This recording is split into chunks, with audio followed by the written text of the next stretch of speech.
আপনাকে যখন জিজ্ঞেস করবে মান রব্বুক, তোমার রবকে, তার মানে আপনাকে জিজ্ঞেস করা হবে দুনিয়ার জমিনে তুমি কার হুকুম মেনেছো, কার আইনে চলেছো, কার বিধান বাস্তবায়ন করেছো। আপনার ভালো না লাগলেও, আপনার বুঝে না আসলেও আপনার তো রক্ষা নাই, আপনি যাবেন কোথায়? আমরা তো ওয়াজ করি আপনাদেরকে বাঁচানোর জন্য।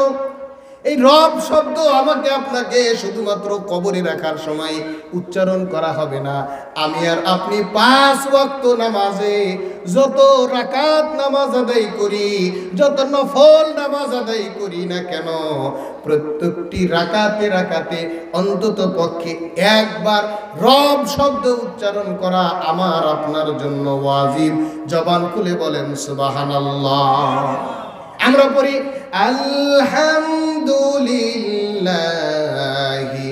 রাব্বিল আলামিন।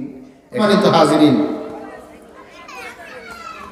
আমরা এমন একটি সময় অতিক্রম করছি, এমন সময় আল্লাহ পাক রব্বুল আলামিন আমাদেরকে দুনিয়ার জমিনে পাঠিয়েছেন, যে সময় মানুষকে হারামের জন্য, গুনাহের কাজ করার জন্য আহ্বান করা লাগে না, নিজে নিজেই যায়। খালি যদি শোনে যে অমুক জায়গায় এই খেল তামাশা আছে, এই গুনাহের কাজটা করা সম্ভব হয়, তাহলে মৌমাছি যেভাবে মৌমাছির চাকে গিয়ে লেগে থাকে, বর্তমান সময়ের মানুষগুলি গুনাহের কাজে ঠিক একইভাবে লেগে থাকে। জবান খুলে বলেন নাউজুবিল্লাহ। এর একটা উদাহরণ দেই।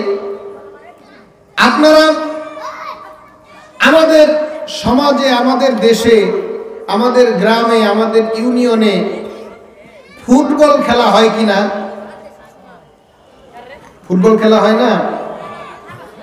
ধরেন বড় মাঠ, আশপাশে একটা মাঠের নাম বলেন, আশপাশে কি বড় মাঠ আছে জি, যেখানে ফুটবল খেলা হয়? মাঝে মাঝে ওই নিগ্রো খেলোয়াড়দেরকে নিয়ে আসে, মানে হেডলাইন কি দেয়, এই বাবারা তোমরা যারা আশপাশে কথা বলতেছো এখন এখান থেকে দূরে যাও, ভিতরে এসে ওয়াজে বসো। এই স্টেজের পিছনে কথা বলতেছো, তোমরা স্টেজের ভিতরে আসো, আর না হয় এই এরিয়া ছেড়ে চলে যাও। আজকের মাহফিলের আয়োজন করা হয়েছে তাদের জন্য, যারা সামিয়ানার নিচে এসে বসবে, ঠিক কিনা বলেন? যারা সামিয়ানার নিচে এসে বসবে তাদের জন্য মাহফিলের আয়োজন করা হয়েছে। যারা বাজার ঘাটে ঘুরবে, আশপাশে চিল্লাপাল্লা করবে, ওয়াজ মাহফিলে আসবে না, বসবে না, তাদের জন্য আজকের আয়োজন না, ঠিক কিনা বলেন? তো যদি আমরা শুনি যে নিগ্রো কোনো প্লেয়ার আসবে আর খুব ভালো খেলা হবে, জমজমাট খেলা, কি বলে ফাইনাল, সেমিফাইনাল, হ্যাঁ, এরপরে আরো বিভিন্ন খেলার নাম আছে না, এমন খেলা হবে, ভালো প্লেয়ার আসবে। আপনারা বলেন তো, মাঠে এসে আগে প্লেয়ার হাজির হয় না আগে দর্শক হাজির হয়? কি বলেন? দর্শক। আবার কেউ কেউ আছে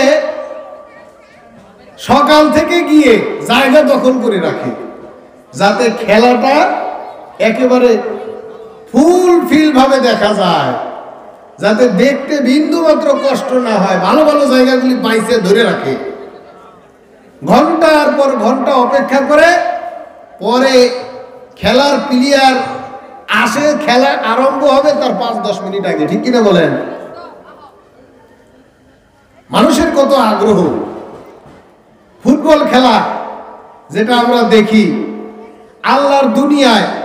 আমার সম্মুখে বসা যত মুসলমান ভাইরা আছেন, কোন হুজুরের মুখে কোনোভাবে কোনোদিন শুনেছেন যে হালাল ঘোষণা করছে যে ফুটবল খেলা দেখা হালাল, সমস্যা নাই? দেখেন, আগাগোড়া হারাম, সিস্টেমই হারাম, বলেন নাউজুবিল্লাহ। সেখানে ওট পেতে বসে থাকে, ঘন্টার পর ঘন্টা সময় অতিক্রম করে, জায়গা ছাড়া যাবে না, জায়গা মতো বসে থাকতে হবে। জবান খুলে বলেন ঠিক কিনা? আর এই যে ওয়াজ মাহফিল হয়, ওয়াজ মাহফিলে আসলে ওয়াজ মাহফিল যত হয়, যত মাহফিল আমরা শুনি আর করি, মাহফিলে আসলে গুনাহ হবে, মাহফিলে আসলে সওয়াব পাওয়া যাবে না, এমন কোন কথা আল্লাহর দুনিয়ার কোন হুজুরের মুখে শুনছেন? বরঞ্চ হুজুরেরা মাহফিলে বসে বসেই ওয়াজ করে যে যত বেশি সময় দিবেন তত বেশি নেকি পাবেন, এটা জান্নাতের বাগান, বলি সুবহানাল্লাহ। অথচ দর্শক বা শ্রোতা চিন্তা করে এখনো তো বড় হুজুর আসে নাই, ঠিক কিনা বলেন? এখনো তো প্রধান বক্তা আসে নাই, এত তাড়াতাড়ি গিয়ে লাভ কি? আগে প্রধান বক্তা আসুক, তারপরে আমরা যাব। কি বলেন? আমাদের সমাজের চিত্র এইটা কিনা? আমার প্রিয় ভাইরা, আমার প্রিয় বাবারা, গভীর মনোযোগ, দিলের কানটা খুলে দেই। আল্লাহ পাক রব্বুল আলামিন পবিত্র কালামে হাকিমের মধ্যে ইরশাদ করে বলেন, ওয়াসারিউ ইলা মাগফিরাতিম মির রাব্বিকুম ওয়া জান্নাতিন আরদুহাস সামাওয়াতু ওয়াল আরদ। বলেন সুবহানাল্লাহ। আল্লাহ পাক রব্বুল আলামিন বলেন, দৌড়াও বান্দা দৌড়াও। কোন দিকে দৌড়াবা? কোন দিকে দ্রুত গতিতে যাবা? আল্লাহ পাক রব্বুল আলামিন বলেন, ওয়াসারিউ ইলা মাগফিরাতিম মির রাব্বিকুম।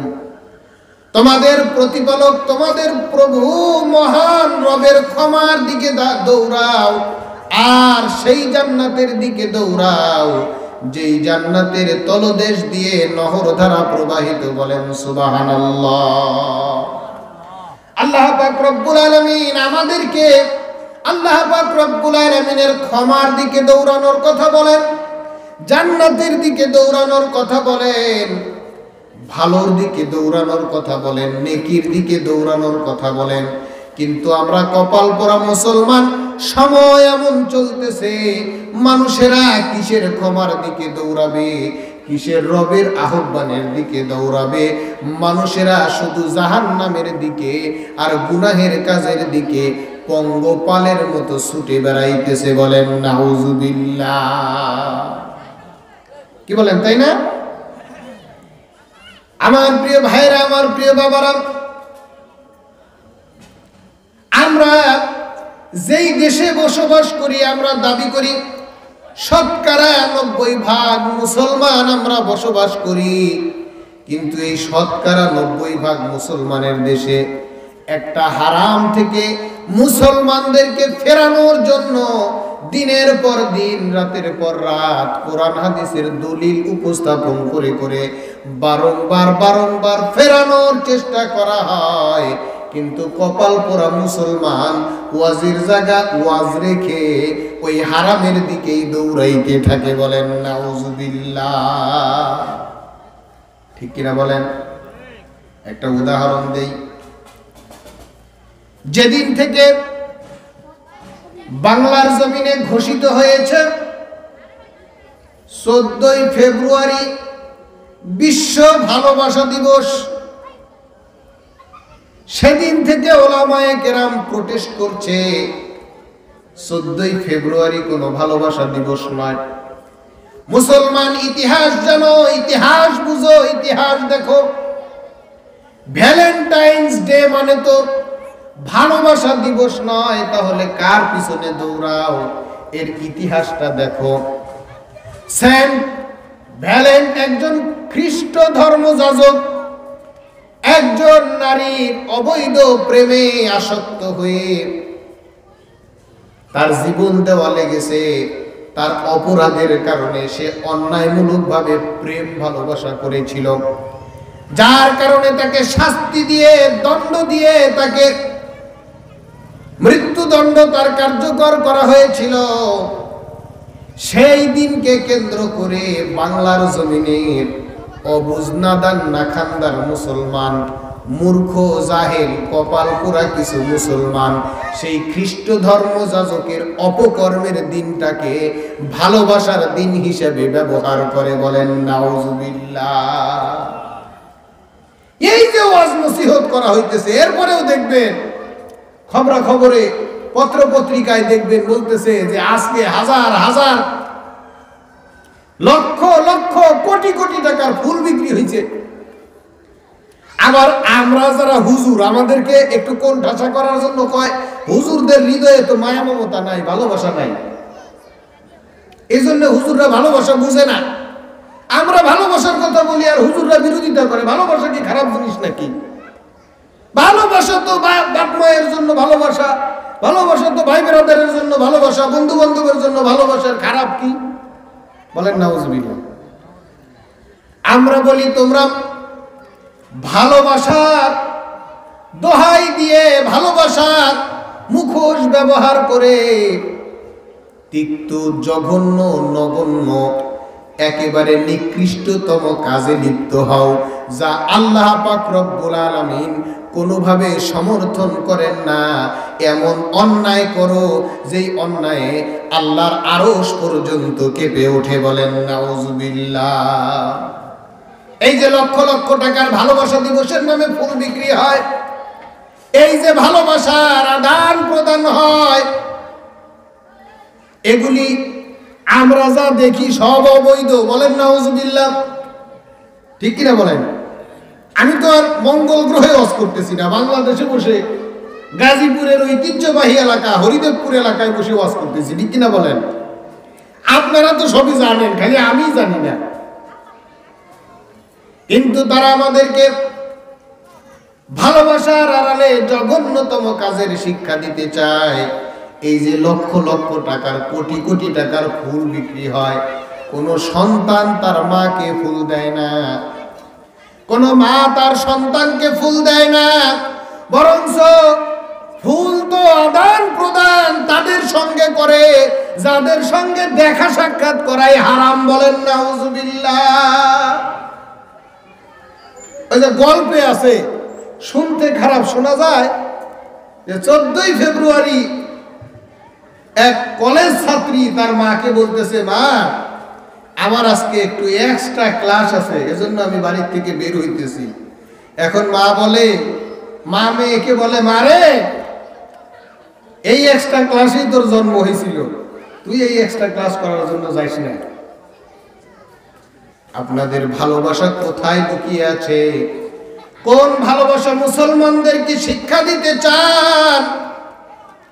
আমরা তো ভালো করেই জানি যেইখানে ভালোবাসার প্রয়োজন সেখানে ভালোবাসা নাই, যেখানে অন্যায় অনাচার, যেখানে শুধুমাত্র পাপ পঙ্কিলতা, আল্লাহ পাক রব্বুল আলামিন যা কোনোভাবেই পছন্দ করেন না, এমন কাজগুলি সমাজে প্রতিষ্ঠিত করার জন্য আপনারা উঠে পড়ে লেগেছেন। বলেন নাউজুবিল্লাহ। আল্লাহ পাক রব্বুল আলামিন বলেন, ওয়ালা তাকরাবুজ জিনা ইন্নাহু কানা ফাহিশা। বলেন নাউজুবিল্লাহ। আল্লাহ পাক রব্বুল আলামিন বলেন, তোমরা জিনার নিকটবর্তী হয়ো না, জিনার ধারে কাছেও যেও না, কারণ হচ্ছে জিনা হচ্ছে ফাহিশা। আল্লাহ পাক রব্বুল আলামিন ফাহিশা, বেহায়াপনা, বেলেল্লাপনা আল্লাহ পাক রব্বুল আলামিন পছন্দ করেন না।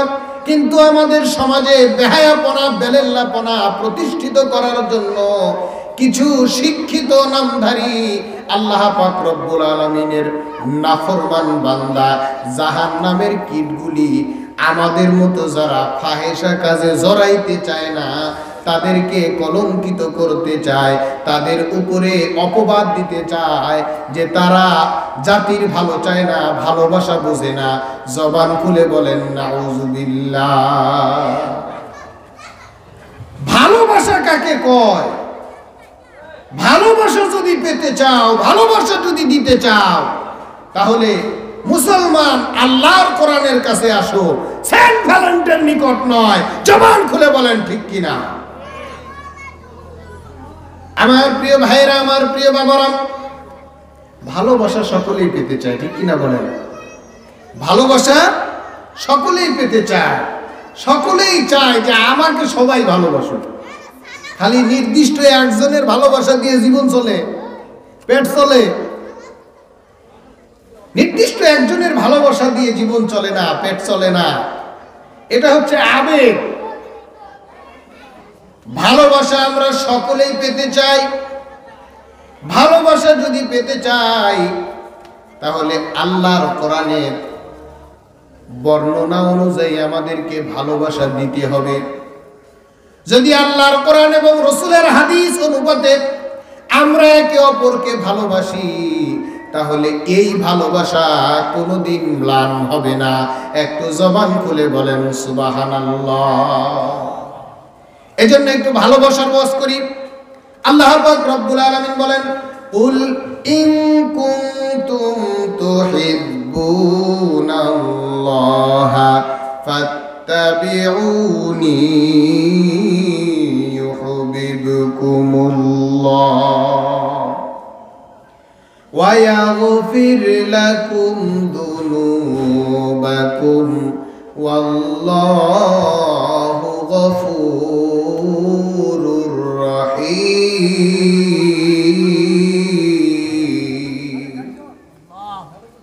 সকলে একটু জবান খুলে বলেন আল্লাহু আকবার। আর একটু জবান খুলে বলেন আল্লাহু আকবার। আল্লাহ পাক রব্বুল আলামিন বলছেন, কুল, হে রাসূল আপনি বলুন, ইন কুনতুম তুহিব্বুনাল্লাহ, যদি তোমরা আল্লাহ পাক রব্বুল আলামিনকে ভালোবাসতে চাও, ফাত্তাবিউনি, তবে তোমরা আমার ইতাআত করো, আমার অনুসরণ করো, ইউহিব্বুকুমুল্লাহ, আল্লাহ পাক রব্বুল আলামিনই তোমাদেরকে ভালোবাসবেন। বলেন সুবহানাল্লাহ। ওয়া ইয়াগফির লাকুম যুনুবাকুম ওয়াল্লাহু গফুরুর রহিম। তোমরা যদি আল্লাহ পাক রব্বুল আলামিনকে ভালোবাসতে চাও তবে আমার ইতাআত করো, আমার অনুসরণ করো, তো আল্লাহ পাক রব্বুল আলামিন তোমাদেরকে ভালোবাসবেন। শুধু তাই নয়, ওয়া ইয়াগফির লাকুম যুনুবাকুম, তোমাদের জীবনের সমস্ত গুনাহ খাতাগুলি maaf করে দিবেন। বলেন সুবহানাল্লাহ। ওয়াল্লাহু গফুরুর রহিম, কারণ হচ্ছে আল্লাহ পাক রব্বুল আলামিন ক্ষমাশীল এবং দয়ালু। আমার প্রিয় ভাইরা, আমার প্রিয় বাবারা, আজকে এমন সমাজে বসবাস করছি, মানুষকে একটা অন্যায় কাজ থেকে ফেরানোর জন্য দিনের পর দিন, রাতের পর রাত ওয়াজ করা হয়, নসিহত করা হয়। ওয়াজ নসিহতের উপরে আবার পাল্টা আক্রমণ চালায়। মানে অন্যায় করবেই, সে যে অন্যায় করতেছে, অন্যায় থেকে ফিরে আসার চিন্তা নাই। চিন্তা কি? অন্যায়কে প্রতিষ্ঠিত করা। বলেন নাউজুবিল্লাহ। মনে করেন একজন ব্যক্তি সুদখোর, সুদ খায়। মসজিদে যদি ইমাম সাহেব সুদের বিরুদ্ধে ওয়াজ করে আর সে যদি মসজিদের কোনো দায়িত্বশীল হয়, তাইলে মনে মনে কয় খালি নামাজ শেষ হোক, ইমাম সাহেবের চাকরি খাইয়া দেব। এমন ঘটনা আমাদের বাংলার জমিনে আছে না নাই? যদি কিছু বলতে না পারে তাহলে বলে যে মসজিদের মিল দেওয়াই বাদ দিয়ে দিব। আমার বিরুদ্ধে হুজুর রেখা পাইছে কে? আমি সুদ খাই, হুজুর জানলো কেমনে? হুজুরকে কে বলেছে যে আমি সুদখোর? আসলে হুজুর কিন্তু সুদের বিরুদ্ধে ওয়াজ করছে, উনার বিরুদ্ধে না। কিন্তু উনি আগেই বুঝে ফেলছে যে এই ওয়াজ মনে হয় আমার বিরুদ্ধে যাইতেছে। আমার প্রিয় ভাইয়েরা, আমার প্রিয় বাবারা, আমার মধ্যে যদি এমন কোনো আয়েব থাকে, এমন কোনো দোষ থাকে যেই দোষের কারণে আমার জাহান্নামে যাওয়া লাগবে, যেই দোষের কারণে আমার দুনিয়া ধ্বংস, আমার আখিরাত ধ্বংস, যেই দোষ আল্লাহ পাক রব্বুল আলামিন বরদাস্ত করেন না, যেই দোষ আমি মুসলমান হয়ে করতে পারি না, সেই দোষের উপরে যদি কোরআন হাদিস ভিত্তিক আলোচনা হয় তাহলে আমার দায়িত্ব কি? যিনি আলোচনা করছেন তিনার আলোচনা গ্রহণ করা। জবান খুলে বলেন ঠিক কিনা? কিন্তু আমি উল্টা ফাপড় নেই যে আলোচনা করে তার প্রতি মারমুখী হই, তাকে স্তব্ধ করে দিতে চাই এবং এমনটি চাই যাতে করে আমার অপরাধের সাম্রাজ্য গড়ে ওঠে। কিন্তু আমি ভালো হইতে রাজি নাই, জবান খুলে বলেন নাউজুবিল্লাহ। এমন মানুষ আমাদের সমাজে আছে না নাই? সুদ এটা তো একটা উদাহরণ। একইভাবে কোনো ব্যক্তির যদি ব্যবসায় ভেজাল দেওয়ার অভ্যাস থাকে, আর যদি খুব সারে ওয়াজ করা হয় ব্যবসায় ভেজাল দেওয়ার ভয়াবহ পরিণতি, ব্যবসায় যারা ভেজাল দেয় তারা প্রতারক, তাদেরকে আল্লাহ পাক রব্বুল আলামিন মাফ করবেন না, তাদের প্রতি আল্লাহ পাক রব্বুল আলামিনের লানত। এখন কারো যদি ব্যবসায় ভেজাল দেওয়ার অভ্যাস থাকে, তাহলে সে মনে মনে চিন্তা করে হুজুরের সঙ্গে ঘুরছিল কে, সেই মনে হয় আজকে আমার বিরুদ্ধে ওয়াজ করার জন্য বলছে। কি বলেন? আবার আমাদের মধ্যে যে দোষ আছে, আমরা অনেক সময় হুজুরদেরকে বলি, হুজুর আজকে একটু হালাল খাওয়ার ব্যাপারে ওয়াজ করেন, আজকে একটু বেনামাজিদের বিরুদ্ধে ওয়াজ করেন।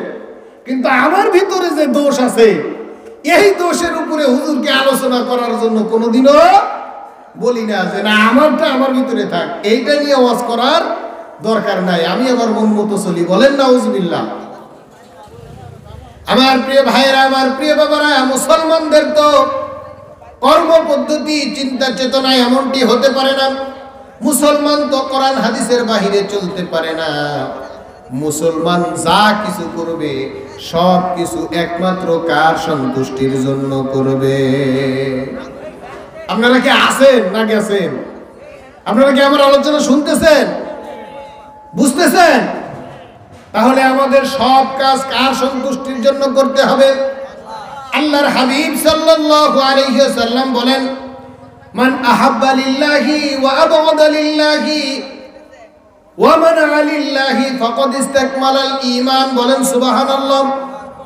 আমার প্রিয় ভাইরা, আমার প্রিয় বাবারা, আমার সম্মানিত মুসলমান ভাইরা, আমার পর্দার অন্তরালের মা এবং বোনেরা, আমরা যা কিছুই করি না কেন সব কিছু একমাত্র শুধুমাত্র কেবলমাত্র আল্লাহ পাক রব্বুল আলামিনের সন্তুষ্টির জন্য করতে হবে। একটু জবান খুলে বলেন ঠিক কিনা? সুতরাং আমাদের ভালোবাসাও হবে আল্লাহর সন্তুষ্টির জন্য। আমি যদি কারো সঙ্গে বন্ধুত্ব স্থাপন করি, তাহলে সেটাও হতে হবে আল্লাহ পাক রব্বুল আলামিনের সন্তুষ্টির জন্য।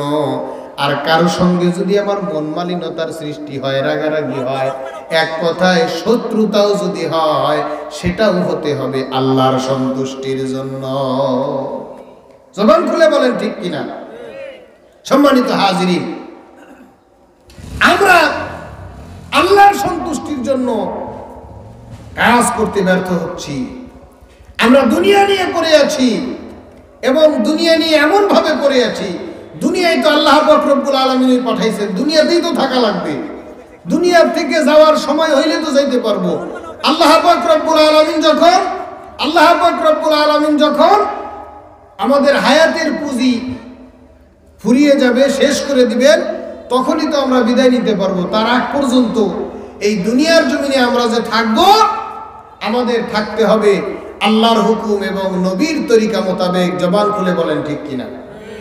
এজন্য আমার প্রিয় ভাইরা, আমার প্রিয় বাবারা, আল্লাহ পাক রব্বুল আলামিন তার হাবিব সাল্লাল্লাহু আলাইহি ওয়াসাল্লামের মাধ্যমে নির্দেশ দিয়েছেন, আল্লাহর হাবিব সাল্লাল্লাহু আলাইহি ওয়াসাল্লামের ইতাআত করতে হবে, অনুসরণ করতে হবে। বিকল্প কোনো চিন্তাধারা আমাদের ভিতরে লালন করা যাবে না।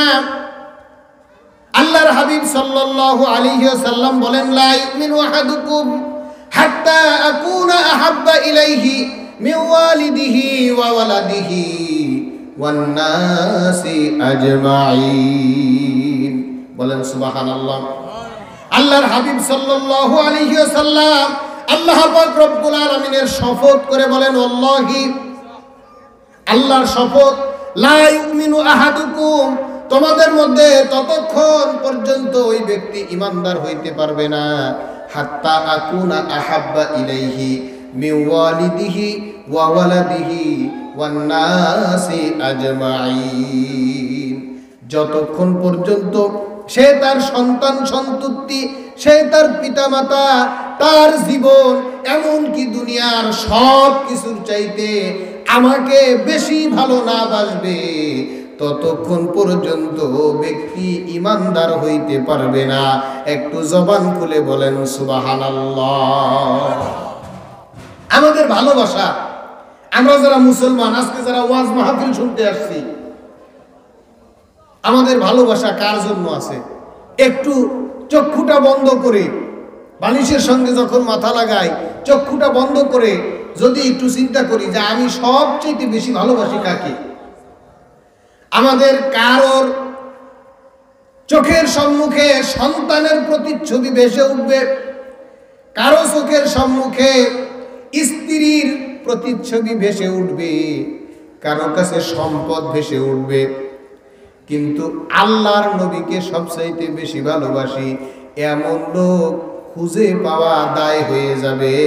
বলেন নাউজুবিল্লাহ। কি বলেন, তাই না? আপনি সবচেয়ে বেশি ভালোবাসেন কাকে? যদি আপনি উত্তর দিতে চান আমি সবচেয়ে বেশি ভালোবাসি আমার প্রিয় নবী, আমার হৃদয়ের স্পন্দন জনাবে মুহাম্মদুর রাসূলুল্লাহ সাল্লাল্লাহু আলাইহি ওয়াসাল্লামকে, এই কথাটা যদি আমার আপনার হৃদয় থেকে আসে তাহলে আমি আর আপনি বুঝতে পারবো আমি আর আপনি পূর্ণাঙ্গ মুমিন। আর যদি এই কথাটা হৃদয় থেকে না আসে তাহলে বুঝতে হবে ইমানদার হইতে পারি, কামেল ইমানদার হইতে পারি না। বলেন নাউজুবিল্লাহ। এটা চারটিখানি ব্যাপার না। কোন ব্যক্তির যদি ইমানের ঘাটতি থাকে ওই ব্যক্তি কি আল্লাহর জান্নাতে যাইতে পারবে? সকলে একটু জবান খুলে বলেন, জান্নাতে যাইতে পারবে? ওয়াজ তো আপনারাও জানেন, খালি আমি একাই জানি না, আমি জানি আপনারাও জানেন, কিন্তু শুনতে শুনতে একঘেয়েমি চলে এসেছে হয়তো বা। কারো যদি ইমানের ঘাটতি থাকে তাহলে সে জান্নাতে যাইতে পারবে না। আর জাহান্নামে আমরা কে কে যাইতে চাই? কেউ আছেন যে আমি জাহান্নামে যাইতে চাই, আমার কোনো আপত্তি নাই? আছেন নাকি কেউ? আমাদের সকলের আশা যে আমরা কোথায় যাব? জান্নাতে যাব। মামার বাড়ির মুয়ানা জান্নাতে যাইতে চাবো আর জান্নাতের মধ্যে প্রবেশ করায় দিবে না। জবান খুলে বলেন ঠিক কিনা? জান্নাতে যাওয়ার জন্য কিছু প্রসেস আছে, কিছু ক্রাইটেরিয়া আছে, কিছু সিস্টেম আছে। এই সিস্টেমের মধ্যে দিয়ে যদি আমি আপনি আমল করতে পারি সেই সিস্টেম আমাকে আপনাকে দেখাবে আল্লাহর কোরআন রাসূলের হাদিস। আল্লাহর কোরআন আর রাসূলের হাদিসের দেখানো সিস্টেম মোতাবেক যদি আমি আর আপনি চলতে পারি তবেই তো আল্লাহর জান্নাতের আশা করা যায়। একটু জবান খুলে বলেন ঠিক কিনা? আর যদি সেই সিস্টেম ফলো না করি, নিজের মন মতো চলি, যখন যা খুশি তাই করি, তাহলে আল্লাহর জান্নাতের আশা করা যায় না। জবান খুলে বলেন নাউজুবিল্লাহ। একজন ব্যক্তি নামাজ নাই, রোজা নাই, পর্দা নাই, পুশিদা নাই, হালাল হারামের তোয়াক্কা নাই, এমন ব্যক্তিকে যদি আপনি প্রশ্ন করেন জান্নাতে যাইবা না জাহান্নামে যাইবা, ডাইরেক্ট প্রশ্ন, এক কথায় উত্তর দাও, তুমি জান্নাত চাও না জাহান্নাম চাও? কি উত্তর দিবে? যদি পাগল না হয়, মাথার যদি কোনো সমস্যা না হয়, তাহলে এক বাক্যে কি বলবে? জান্নাত চাই। ঠিক কিনা বলেন? তোমার যে আমলের ঘাটতি, তুমি যে হারামের সঙ্গে যুক্ত আছো, তোমার যে নামাজ কালাম নাই, তোমার যে জান্নাতে যাওয়ার সিস্টেম পদ্ধতি ঠিক নাই, বলবে এইটাই একটু দুর্বলতা আছে। ঠিক কিনা বলেন? যে এইটাই একটু দুর্বলতা আছে, কিন্তু এরপরেও কোথায় যাইতে চাই? জান্নাতে যাইতে চাই। আসলেও কি হবে তাই? কি বলেন, আসলেও কি হবে তাই? আল্লাহর হুকুম নাই, নবীর তরিকা নাই, আল্লাহ পাক রব্বুল আলামিনের হুকুম হাকামের কোনো তোয়াক্কাই নাই। মন চাইলে ইসলামের কিছু মানি, মন চাইলে না মানি, অথচ আল্লাহর জান্নাত পেতে চাই। আল্লাহ পাক রব্বুল আলামিন বলেন, বান্দারে এত সহজে তো তোমাকে জান্নাতে দিব না।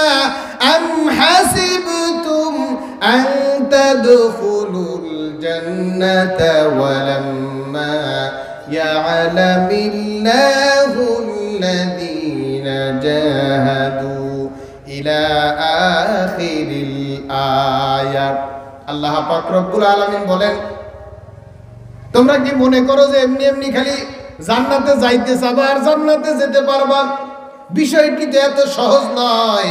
আল্লাহর জান্নাতে যাইতে চাওয়ার জন্য তোমাদেরকে আল্লাহর পথে সংগ্রাম করা লাগবে, আল্লাহর দ্বীনের উপরে অবিচল থাকা লাগবে, আল্লাহর কোরআন এবং রাসূলের হাদিস মোতাবেক জীবন পরিচালনা করা লাগবে, তবেই তো জান্নাতের আশা করতে পারো। একটু জবান খুলে বলেন ঠিক কি না? এখন ঈমান, আল্লাহ রাসূল সাল্লাল্লাহু আলাইহি সাল্লামের উপরে ভালোবাসা পূর্ণাঙ্গ নাই, সবচেয়ে বেশি ভালোবাসা নাই। আল্লাহ রাসূল সাল্লাল্লাহু আলাইহি সাল্লামকে যদি আমি আর আপনি সবচেয়ে বেশি ভালোবাসতে না পারি, তাইলে আমি আর আপনি কামিল মুমিন না, ঈমানদার না। তাইলে কি জান্নাত পাওয়া যাবে?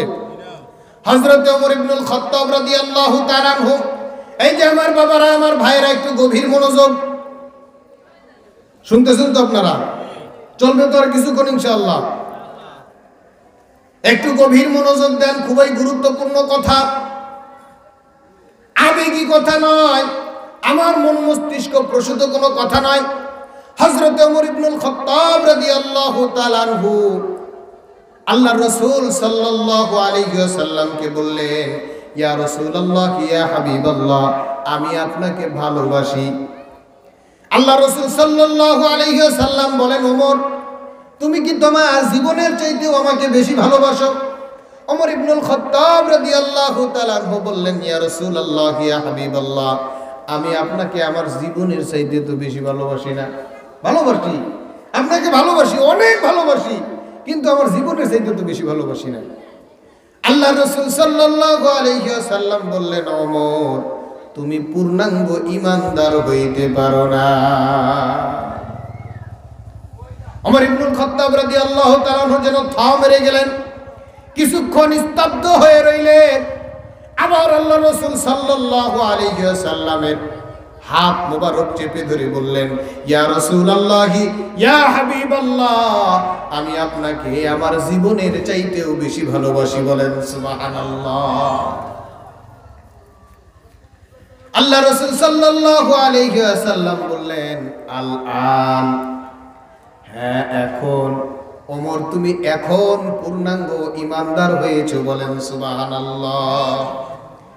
মুরব্বীদেরকে যদি বলা হয় সবচাইতে বেশি ভালোবাসেন কাকে, এক বাক্যে জবাব দিবে, হয় ছেলে নয় মেয়েকে, অথবা সম্পদ, কোনো একটা কিছু বলবে, ঠিক কিনা বলেন?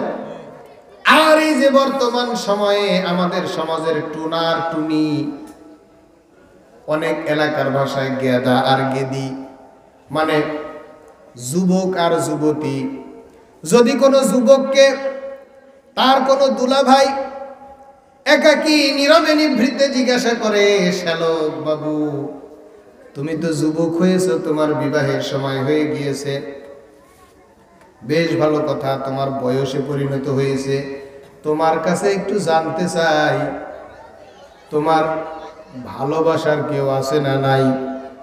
কি বলেন? নীরবে নিভৃতে একাকী যদি দুলাভাই শালাকে জিজ্ঞাসা করে যে, শালা বাবু, তুমি সবচেয়ে বেশি ভালোবাসো কাকে, তাইলে বলবে যে দক্ষিণ পাড়ার টুনটুনিকে, ঠিক কিনা বলেন? এমন একটা নাম আসবে না আমাদের যুবকদের কাছ থেকে? আর যদি দক্ষিণ পাড়ার টুনটুনিকে তার ভাবি জিজ্ঞাসা করে যে, তুমি তো বয়সে পরিণত হয়েছ, তোমার ভালোবাসার কেউ আছে নাকি, তুমি কাকে সবচাইতে বেশি ভালোবাসো, তাহলে কিন্তু ওই টুনটুনিও এক বাক্যে জবাব দিবে, ওই যে উত্তর পাড়ার টুনাকে, ঠিক কিনা বলেন?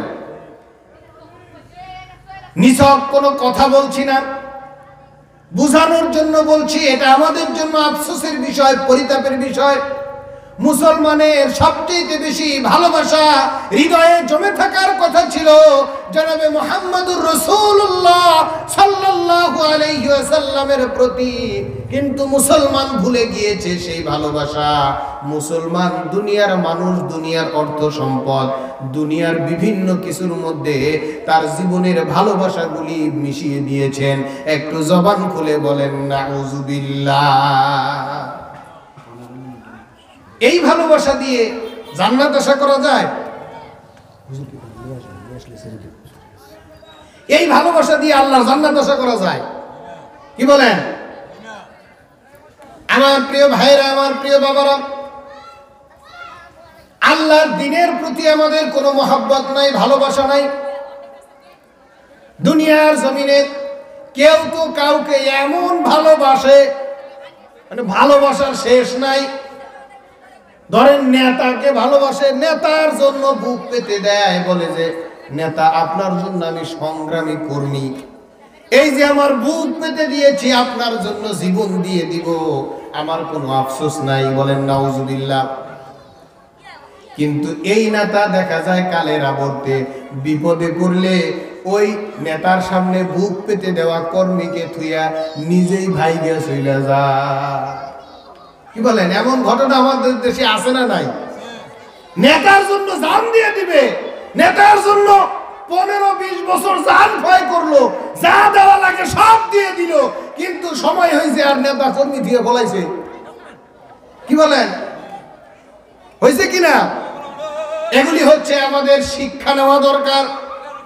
দুনিয়ার জমিনের যে ভালোবাসাগুলি মানুষের পিছনে আমরা ব্যয় করি, দুনিয়ার জমিনে দুনিয়া অর্জন করার জন্য যে সকল মানুষদের পেছনে পেছনে আমরা ঘুরেছি, সে মানুষগুলি কালের আবর্তে সময় সুযোগ বুঝে আমাদেরকে লাথি দিয়ে বিপদে ফেলে তুই ভেগে চলে গিয়েছে।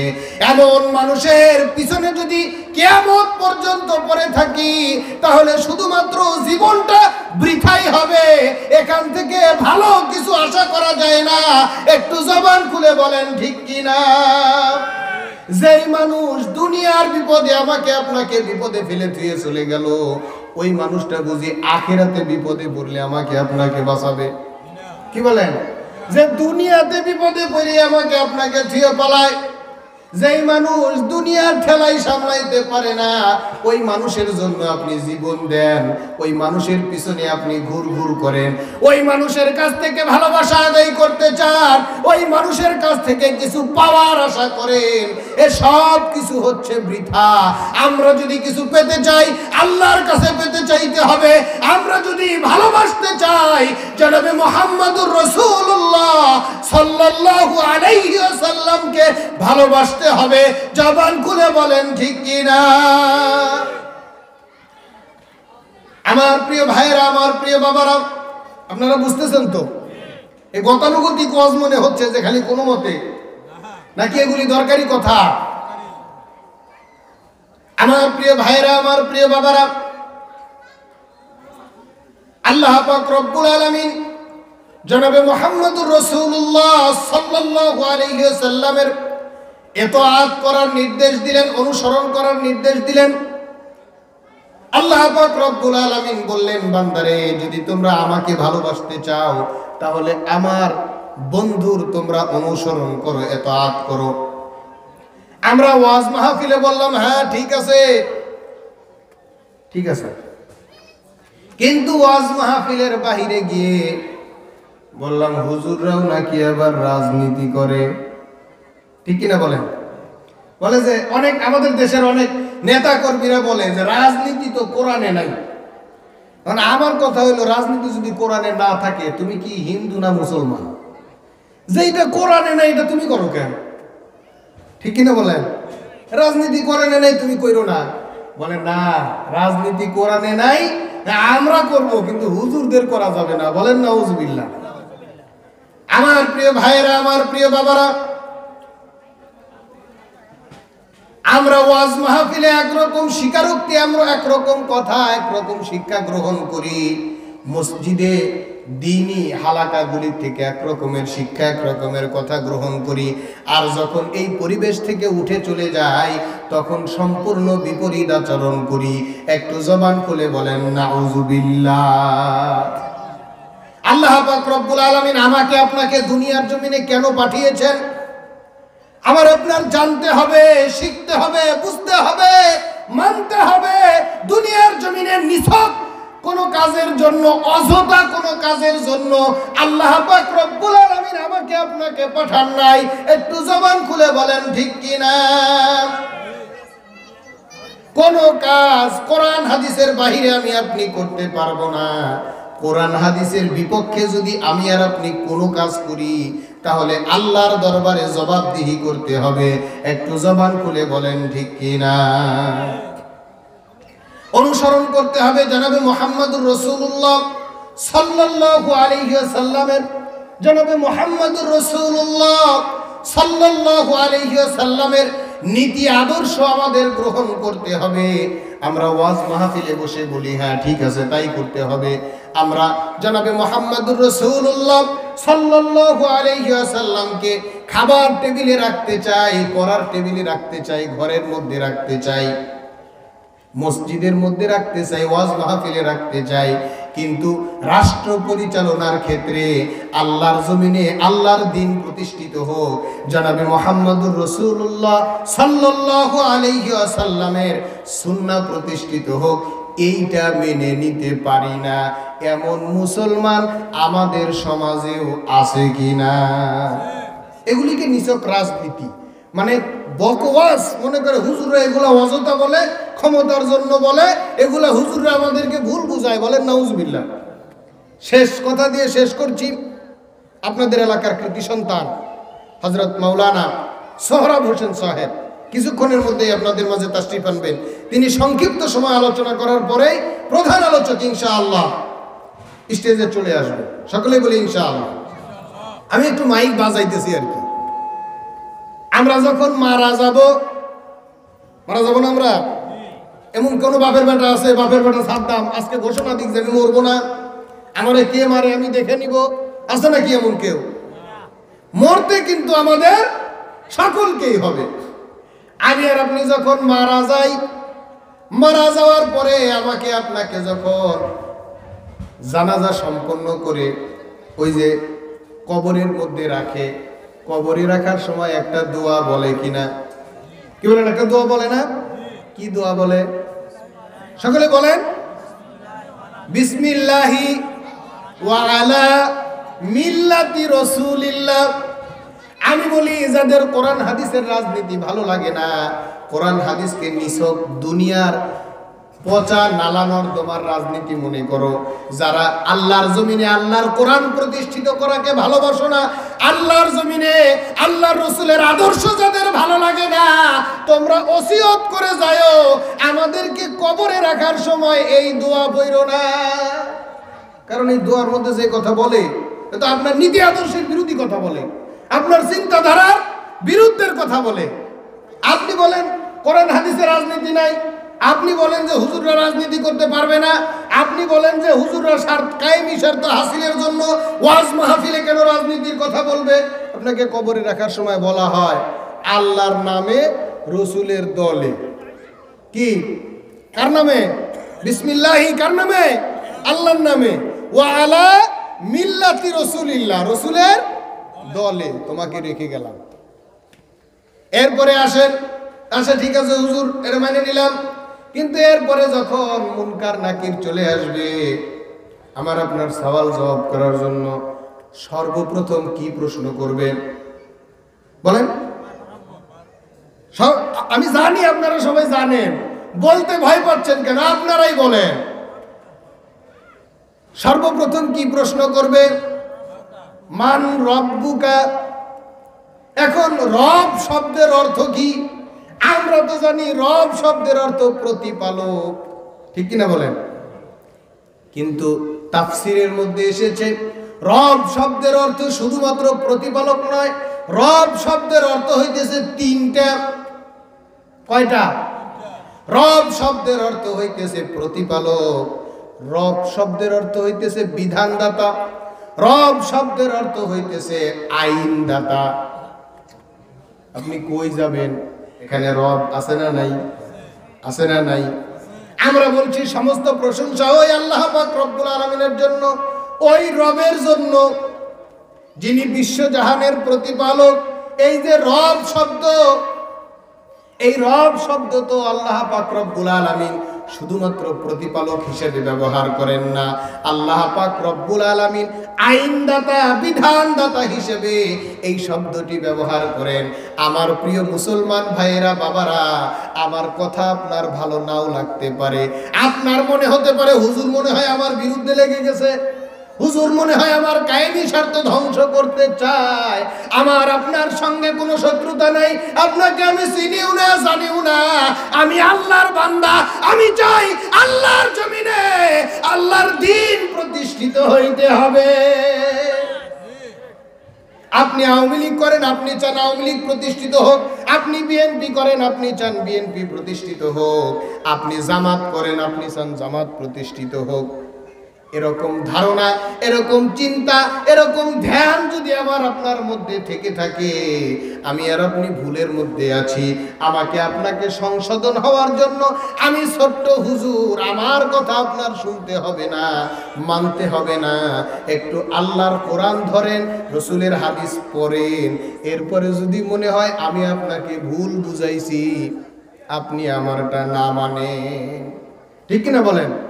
কিন্তু আপনি কোরআন হাদিসের কাছে আসবেন না, কোরআন হাদিস জানবেন না, মানবেন না, পড়বেন না, বুঝবেন না, খালি চায়ের দোকানে বসে বসে ফতুয়া মারবেন। এই ফতুয়ায় কি আল্লাহর জান্নাত পাওয়া যাবে? আমার মন মতো জীবন পরিচালনা করে আমি আল্লাহর জান্নাতে যাইতে পারবো? কি বলেন? আল্লাহর জান্নাতে যদি আমি আপনি যাইতে চাই, রসুলের অনুসরণ থাকতে হবে। আর রসুলের অনুসরণ যদি আমার আপনার মধ্যে না থাকে, তাহলে আমি আর আপনি তো পূর্ণাঙ্গ ঈমানদার হই না।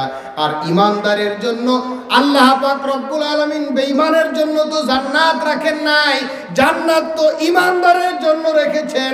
সুতরাং আমার মুসলমান ভাই, আপনার সঙ্গে আমার কোনো শত্রুতা নাই।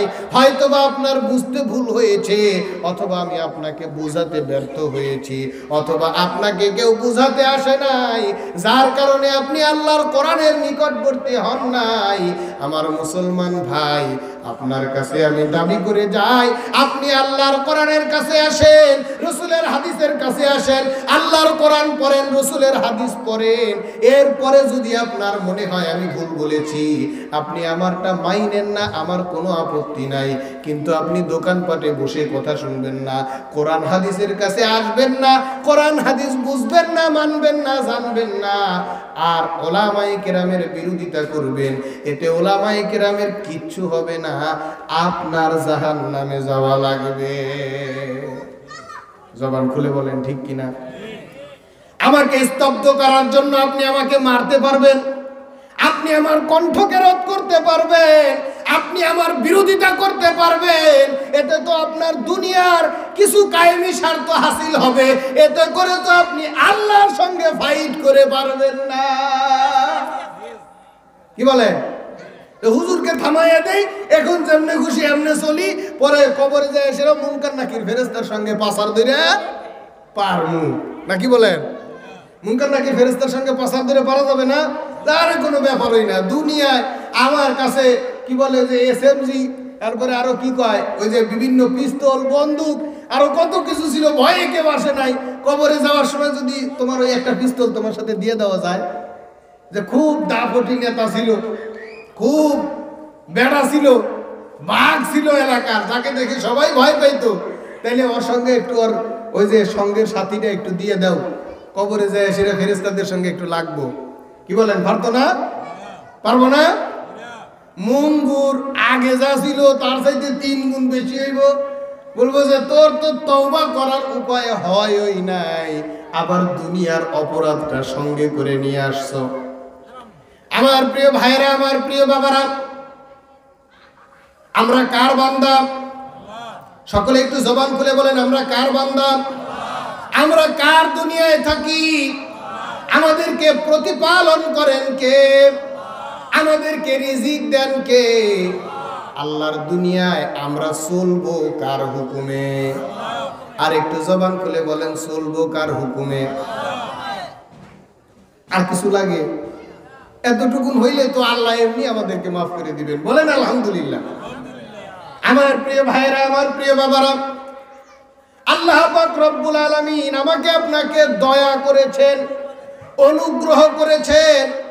বিনা দরখাস্তে, বিনা আবেদনে আমাকে আর আপনাকে আল্লাহ পাক রব্বুল আলামিন মুসলমান হিসেবে, উম্মতে মুহাম্মাদি হিসেবে দুনিয়ার জমিনে পাঠিয়েছেন। বলি সুবহানাল্লাহ। এই দুনিয়ার জমিনে আসার পিছনে আমার আপনার তো কোনো হাত ছিল না। এখন যেমন বিভিন্ন দাবি দাওয়া আদায়ের জন্য মাঠে ময়দানে নেমে রাজপথে দাবি আদায় করার ঘোষণা দেয়, আমি বীর বাহাদুর, আমি হলাম বড় বেটা, রাজপথ থেকে আমার অধিকার আমি আদায় করে নিব, আমি শিক্ষক, আমাকে জাতীয়করণ করতেই হবে, আমি বিডিআর, আমি আগে বিডিআর এর চাকরি করেছি, আমার চাকরি অন্যায়ভাবে নস্যাৎ করা হয়েছে, আমাকে শাস্তি দেওয়া হয়েছে, আমার চাকরি পুনর্বহাল করতে হবে। এখন বিভিন্নভাবে বিভিন্ন দাবি দেওয়া উপস্থাপন করি এবং সেগুলিকে বাস্তবায়ন করার জন্য রাজপথে হুঙ্কার মেরে নেমে যাই, আমার দাবি মানতে হবে, মানতে হবে, ঠিক কিনা বলেন? কিন্তু দুনিয়ার জমিনে আসার জন্য আমরা কে কে আন্দোলন করেছিলাম যে এই রূহ জগৎ থেকে দুনিয়াতে আমাকে পাঠাতে হবে, কি বলেন? এমন কোন আন্দোলন আমার আপনার ছিল? আমাকে আপনাকে আল্লাহ পাক রব্বুল আলামিন দয়া করে মায়া করে দুনিয়ার জমিনে পাঠালেন, বলেন আলহামদুলিল্লাহ। আল্লাহ পাক রব্বুল আলামিন দুনিয়ার জমিনে শুধু পাঠিয়েই অনুগ্রহ করলেন না, দয়া করলেন না, আল্লাহ পাক রব্বুল আলামিন আমাকে আপনাকে দুনিয়ায় পাঠানোর পরে আবার মুসলমানের ঘরে পাঠাইলেন, বলেন আলহামদুলিল্লাহ। আমি আর আপনি যদি মুসলমানের ঘরে না আসতাম, আল্লাহ না করুক, আল্লাহ